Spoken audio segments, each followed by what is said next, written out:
আমি জানি তোমাকে ফিরে পাবো না কখনো। আমি জানি তুমি আমার ছিলে না কখনো। আমি জানি তুমি কানামাছির ঝলে হারিয়ে যাবে। আমি জানি তুমি শব্দে ছন্দের বিক্রিয়া ঘটাবে। আমি জানি তুমি সাদা চামড়ার বড়াই দেখাও। আমি জানি তুমি রূপ বিক্রি করে খাওয়া মানুষ, যা দীপআলোর মতো এখন স্পষ্ট। এত কিছুর পরেও কেন তোমাকে ভালোবেসেছিলাম তা যদি জানতে একবার, ছাড়তে না আমায় শত জন্মে জন্মান্তরে। মায়া, এই মানুষের প্রতি জন্মানো মায়া জিনিসটা না খুবই কঠিন একটা ব্যাপার। আচ্ছা, তোমার কি মনে আছে সেদিন স্টেশনের কথা? আজও স্মৃতির পাহারা হয়ে ভেসে বেড়ায়, বড় কষ্ট দেয় আমায়। হালকা হালকা বৃষ্টি, কারেন্ট চলে গেছে, অন্ধকার বাতাসে ঠান্ডা লাগছে। এমন সময় হঠাৎ ফোন বেজে উঠল। ফোন হাতে নিয়ে দেখি স্বর্ণিতা।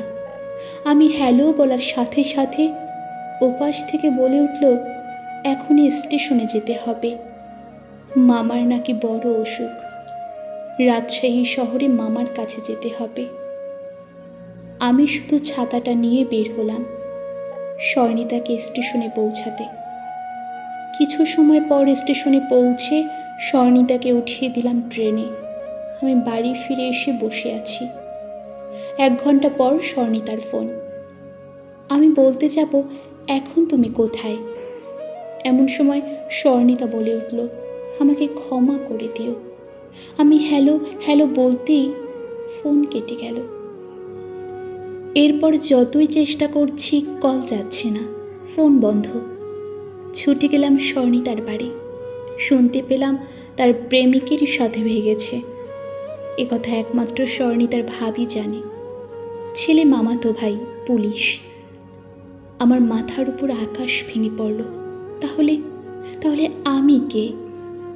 আমার সাথে কি শুধু অভিনয় হয়েছে? দিনের পর দিন, মাসের পর মাস, বছরের পর বছর আমার হৃদয়ে রক্তক্ষরণ হচ্ছে। কি শুনলাম আমি? তুমি আমাকে আপন করে পাওয়ার জন্য রোজ কত শত দোয়া, দান, সদকা করতে বলে শোনাতে আমায় ফোন কলে। আসলে ওই দান সদকাগুলো আমাকে পাওয়ার জন্য ছিল না। ভালো মানুষের মুখোশের আড়ালে ছিল শয়তানি, ভণ্ডামি, জোচ্চুরি, ছিল অন্য পুরুষের প্রতি আসক্ত। আমি যখন এসব জানতে পারলাম, তখন প্রমাণ হয়ে গেল তুমি সাদা চামড়ার বড়াই দেখাও। তুমি একান্ত নিজ স্বার্থের জন্য আমাকে ভালোবেসেছিলে। তুমি রূপ বিক্রি করে খাওয়া মানুষ।